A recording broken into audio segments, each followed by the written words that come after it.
Here for AaronsiPhoneHelp.com. I grabbed both of these models, that way we can do a comparison video and figure out once and for all who is the top network provider in my area. And I have here on the left the AT&T 4G model, and on the right the Verizon 4G model. So we're going to go ahead and test out the differences. Something I wanted to share with you guys right off the bat that I noticed is that AT&T does not offer a Wi-Fi hotspot connection.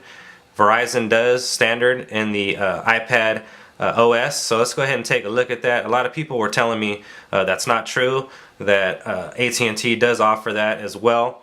Now I know they do offer that on the iPhone as a tethering package, but they do not offer it standard on the AT&T 4G new iPad. So let's go ahead and go to settings on both, and we'll go ahead and go to general. We're on general already. Go ahead and go to network. Now once we go to network, we can see right here on the top of the AT&T 4G model it says VPN and Wi-Fi as your options available. Over here on the Verizon 4G, we can see we have personal hotspot as your #1 option on top. Also a VPN and Wi-Fi options as well.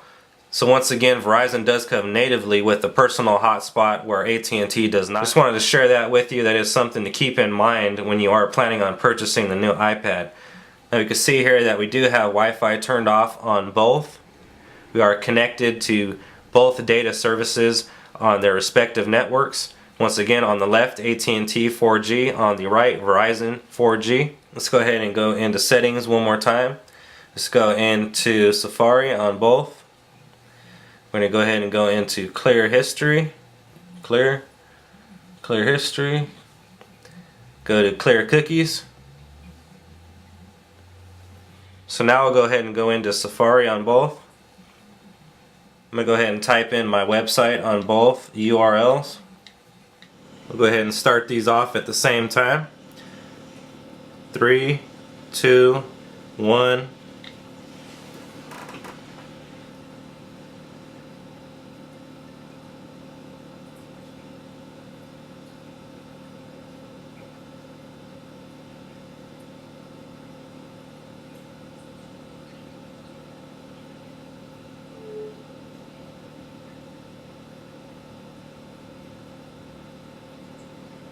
Looks like AT&T is buffering the video, and it is complete. We're still waiting on Verizon.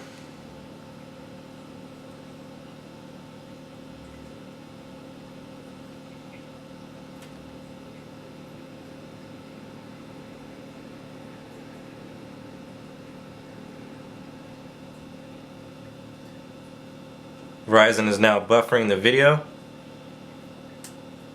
and is ready to go. So you can see the significant difference there between the AT&T and the Verizon model. Now for the next test, we're going to load up Apple's website in 3, 2, 1.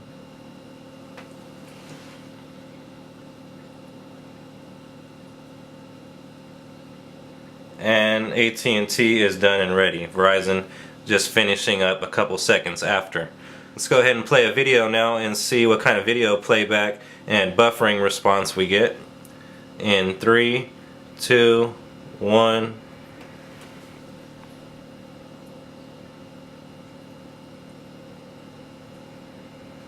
And AT&T did pull out and is ready to go. And Verizon is now ready to go too. So by 2 or 3 seconds, let's go ahead and buffer the video now and see how long that takes. 3, 2, 1.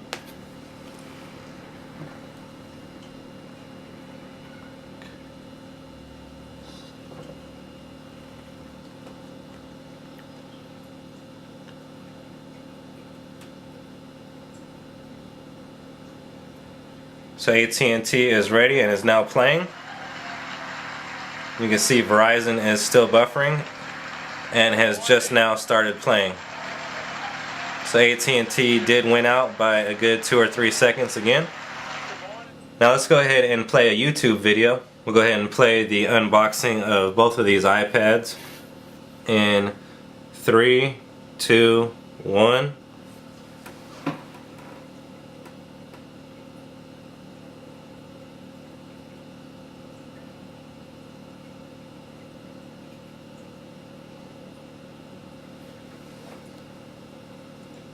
Looks like AT&T is ready to go. In this video, I'm going to be unboxing the AT&T and Verizon. See how long Verizon takes. iPad.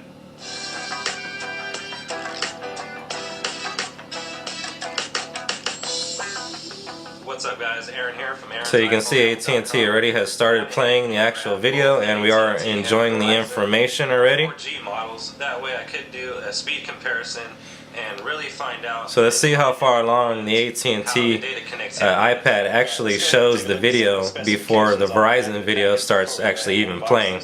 You can see on the back we have iPad, Wi-Fi 4G, 16 gigabyte black and Verizon model.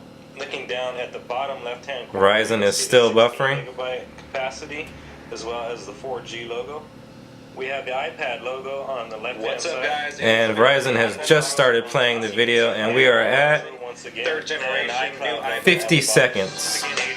I took off a couple seconds because I did lag a couple seconds. So 50 seconds longer it took Verizon to buffer the video than on AT&T's network. We are back here in the settings again. We're going to go ahead and clear out the history and cookies again on both. So both of them are clear again. We're going to go ahead and go back to Safari, and now we're going to go to a more intensive website. I have CNN loaded up here in the URL. As soon as I release my fingertips, they will load at the same time. So let's go ahead and see, in fact, if a text loaded information website does actually load up pretty quick. 3, 2, 1.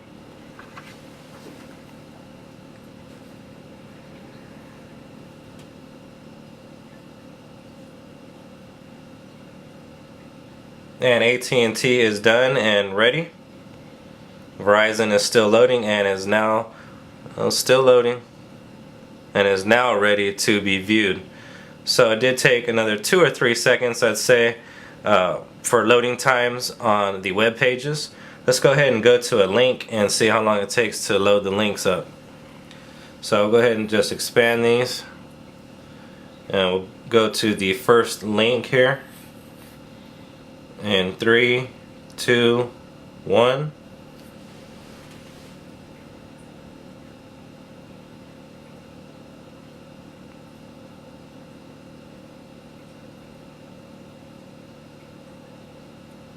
And AT&T is ready. Verizon is still loading.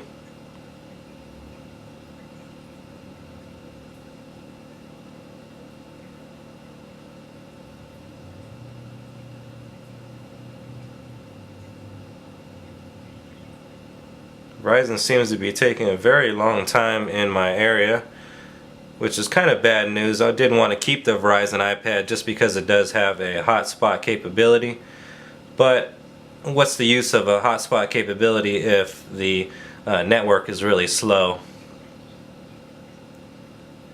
So it still hasn't loaded completely. It's still loading up. It's loading these sidebar images. And now it has just been completely uploaded, so now you can see the full web page, and that did take quite a bit longer than the AT&T model. Let's clear the history and the cookies once again on both.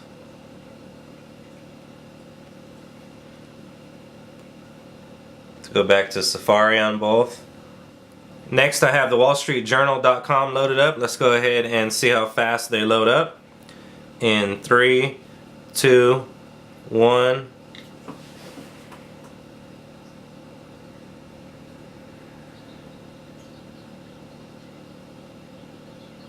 AT&T is already displaying information. And AT&T is done. Verizon is still loading the information on the page. Let's go ahead and see how long it takes.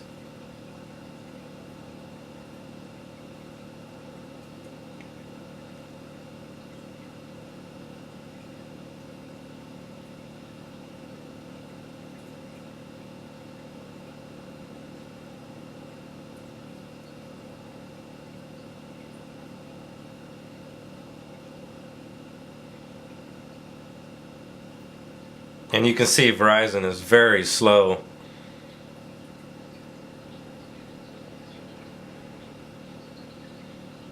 It's barely loading up. It still hasn't completed the loading process.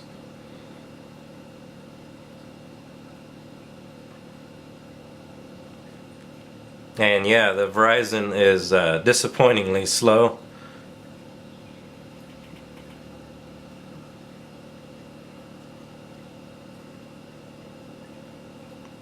And it is done loading. Now let's go ahead and try a different kind of speed test. This is a pixel doubled iPhone application.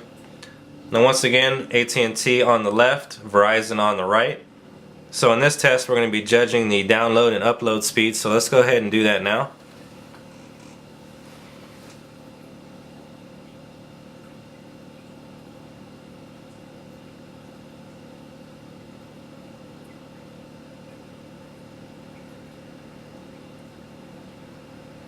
So you can see AT&T was almost topping out at 7 on the download speeds, where on Verizon we didn't even get 1 megabyte. On the AT&T you see here that we have 1.3 megabytes up and not even 1 megabyte upload on the Verizon. So let's go ahead and restart that again.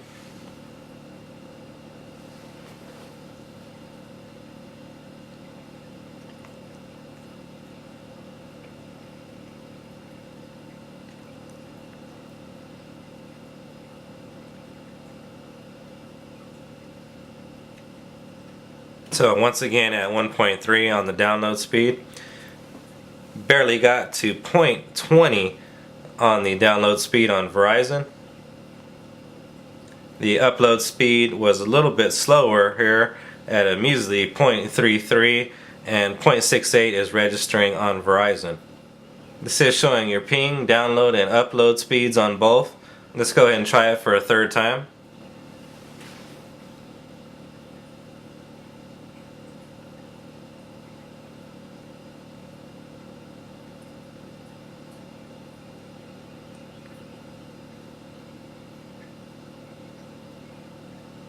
And AT&T was at a little bit over 6 megabytes per second on the download speed, while Verizon was barely at 0.37 on the download. AT&T was at 1.32 and Verizon came in at a 0.45 megabytes upload. Upload speeds and download speeds are pretty terrible for both, but when it comes to having to choose one, you can see clearly that Verizon has a very low download and upload speed compared to AT&T.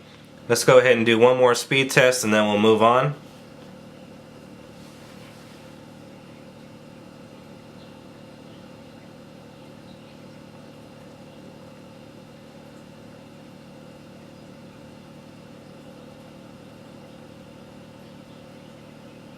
We're at 7.2 on the megabytes download on the AT&T, and at 0.33, not even a megabyte on the download speeds on Verizon.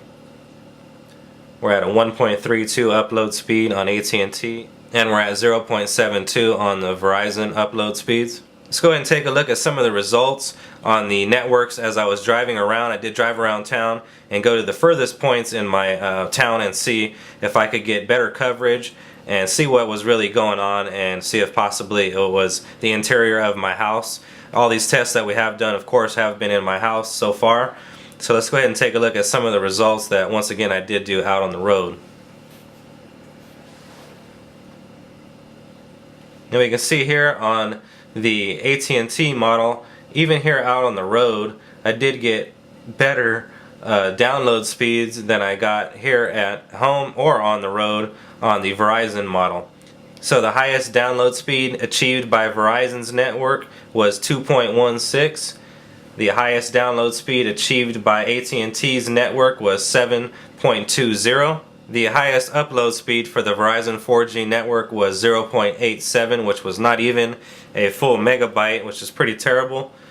The highest upload speed on the AT&T network was 1.33, which is pretty good compared to Verizon's network, but in general are both not very good at all. Now the last test that I wanted to do was I wanted to go ahead and come in here on the Verizon iPad and go into settings.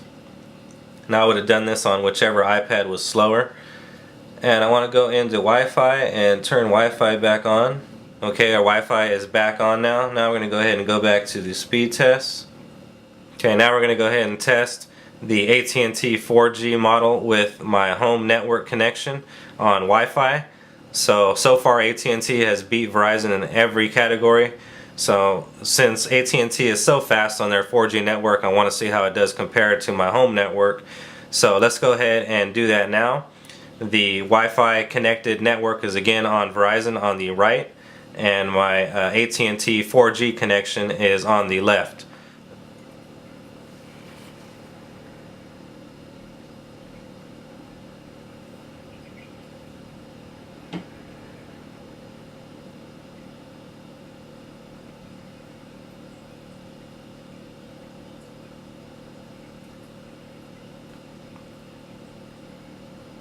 Wow, in that time AT&T almost got 6 megabytes down. My home internet connection only got 4.5 megabytes down.